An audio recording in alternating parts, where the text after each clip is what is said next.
ಹೆಮ್ಮೆ. ಈ ಹೆಮ್ಮೆಗೋಸ್ಕರ ನಾನು ಬದುಕಿದ್ದೀನಿ. ಧ್ಯಾನ್ ಚಂದ್ರನ ಮಾತು ಕೇಳಿ ಹಿಟ್ಲರ್ಗೆ ಬಹಳ ಸಂತೋಷವಾಗಬೇಕು. ದೇಶದಲ್ಲಿ ಇಂಥವ್ರು ಇರಬೇಕು, ಇಂಥ ಜನ ಇದ್ದಾಗಲೇ ನಮಗೆ ನಮ್ಮ ಸಾಧನೆಗೆ ಒಂದು ಶ್ರೇಷ್ಠತೆಗೆ ಒಂದು ಲಕ್ಷಣ ಅಂತ ಹೇಳಿ ತನ್ನ ಅಭಿನಂದನೆಯನ್ನು ಸಲ್ಲಿಸಿ ಮುಂದೆ ಹೋಗ್ತಾರೆ. ಮಂಕುತಿಮ್ಮನ ಕಾಲದಲ್ಲಿ ವಿಶ್ವೇಶ್ವರರು ಆವಾಗ್ಯೇ ಬೆಳಕು ಹಾಕ್ತಾ ಇದ್ದು ಇನ್ನೊಂದು ಪದ್ಯ ಅಂತಂದ್ರೆ, ಹೊಸ ಚಿದರು ಹಳೆದೆ ಕೂಡಿರಲು ಮೊರಸದು, ಹೊಸ ಯುಗಕ್ಕೆ ಹಳೆತತ್ವದೊಡಗೂಡೆ ಧರ್ಮ, ಋಷಿವಾಕ್ಯದೊಡನೆ ವಿಜ್ಞಾನ ಕಲೆ ಮೇಳವಿಸೆ, ಜಸವು ಜನಜೀವನಕ್ಕೆ ಮಂಕುತಿಮ್ಮ. ಎಷ್ಟು ಲಕ್ಷಣಗಳಿರುತ್ತೆ. ಇದರಲ್ಲಿ ಏನ್ ಹೇಳಿದಂತೆ, ಯಾವುದೇ ಕಷ್ಟ ಬರಲಿ, ಎಷ್ಟೇ ಕಷ್ಟ ಬರಲಿ, ನಿನ್ನ ಜೀವನದ ಧ್ಯೇಯವನ್ನು ಮಾತ್ರ ಮರಿಬೇಡ. ನಿನ್ನ ಜೀವನದಲ್ಲಿ ಏನು ಸಾಧಿಸಬೇಕು ಅಂತಿದೆಯೋ ಅದನ್ನು ಸಾಧನೆ ಮುಖಾಂತರ ಮಾಡಿ ಮುಂದಕ್ಕೆ ಹೋಗು. ಇಂಥ ಒಂದು ಪರಿಸ್ಥಿತಿಯಲ್ಲೂ ಸಹ ನೀನು ಕುಗ್ಗಿ ಬಾಳಬೇಡ. ಎರಡೇ ಎರಡು ಸಣ್ಣ ನಿದರ್ಶನಗಳನ್ನು ಹೇಳಿ ನನ್ನ ಮಹತ್ವದ ಮುಗಿಸಲು ಕೈ ಮಾಡ್ತೀನಿ.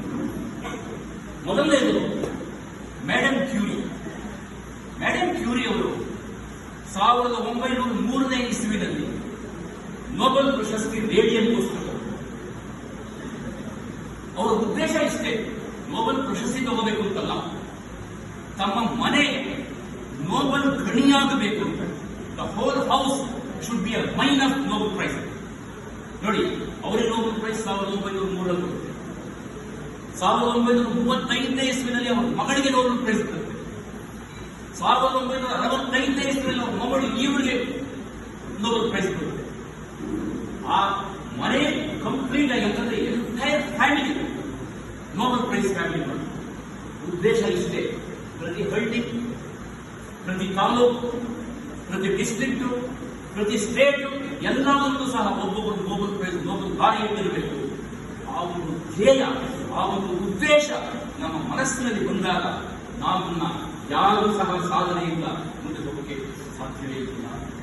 ಇಂತಹ ಒಂದು ಯಶಸ್ಸಿಗೆ ಕಾರಣ ಯಾರು ಅಂತಂದ್ರೆ ನಮ್ಮ ಮನಸ್ಸು, ನಮ್ಮ ಆತ್ಮಸ್ಥೈರ್ಯ, ನಮ್ಮ ಕಾನ್ಫಿಡೆನ್ಸ್ ಮತ್ತೆ ನಮ್ಮಲ್ಲಿರುವಂತಹ ಶಕ್ತಿ.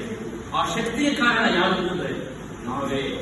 ನಮ್ಮನ್ನು ನಾವು ಶಕ್ತಿ ಮುಖಾಂತರ ಮುಂದಕ್ಕೆ ತರಿಸಿ ನಮ್ಮಲ್ಲಿ ಆಗುವಂತಹ ಬದಲಾವಣೆಗಳನ್ನು, ಆಂತರಿಕವಾದ ಯೋಜನೆಗಳನ್ನು ಜನಗಳ ಮುಂದೆ ಇಟ್ಟು ನಾವು ಆಳಿ ಬದುಕಬೇಕು ಎನ್ನುವ ಒಂದು ನಾಣ್ಯತೆ ಹೇಳಿ ನನ್ನ ಈ ಎರಡು ಮಾತುಗಳನ್ನು ಹೇಳಲು ಬಹಳ ಸಂತೋಷವಾಗುತ್ತದೆ.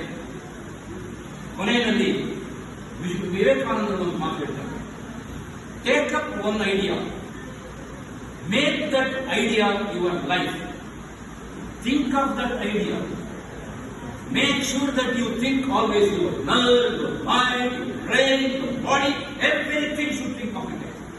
Then only you can succeed in your life. So this is the course where you can make successful life. Never think of past. Past is a waste paper. Present is a newspaper. Today you are reading everything. Future is a question paper.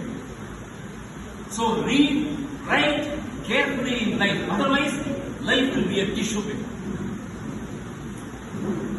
Mandya Kannada ಸಂಘದ ಅಧ್ಯಕ್ಷರಾದ ಶ್ರೀ ಶಂಕರನಾರಾಯಣ ಶಾಸ್ತ್ರಿಗಳು ನಮ್ಮ ಮನೆಗೆ ಬಂದು ಆಹ್ವಾನ ಕೊಟ್ಟು ಎರಡು ಮಾತನ್ನ ನೀವು ವಿದ್ಯಾರ್ಥಿಗಳಿಗೆ ಹೇಳಬೇಕು ಅಂತ ಹೇಳಿದಾಗ ನನಗೆ ಬಹಳ ಸಂತೋಷವಾಯಿತು. ಇಂತಹ ಕಾರ್ಯಕ್ರಮ ನಾವು ಇಲ್ಲಿ ಹುಡುಗರ ಯಶಸ್ಸಿಗೆ, ಆ ಹುಡುಗರಿಗೆ ಪ್ರೈಸ್ ಕೊಟ್ಟಿದ್ದರಿಂದ ಬೇರೆಯವರು ಸ್ಫೂರ್ತಿ ಬರುವಂತಾಗುತ್ತೆ. ಈ ಸ್ಫೂರ್ತಿಯಿಂದ ಬೇಕಾದಷ್ಟು ಜನಗಳಿಗೆ ಒಳ್ಳೆಯದಾಗುತ್ತೆ ಅನ್ನೋ ಒಂದು ಮನೋಭಾವನೆಗೆ ಕೆಲಸ ಮಾಡ್ತಾ ಇದ್ದಾರೆ. ಅವರಿಗೆ ಇಂತಹ ಕೆಲಸ ಇನ್ನು ಮುಂದೆ ಚೆನ್ನಾಗಿ ನಡೆಯಲಿ ಅಂತ ಹೇಳಿ ನನ್ನ ಬೃಹದಾರಣ್ಯದ ಉದ್ದೇಶದಿಂದ ಈ ಎರಡು ಮಾತುಗಳನ್ನು ಮುಗಿಸ್ತಾ ಇದ್ದೇನೆ.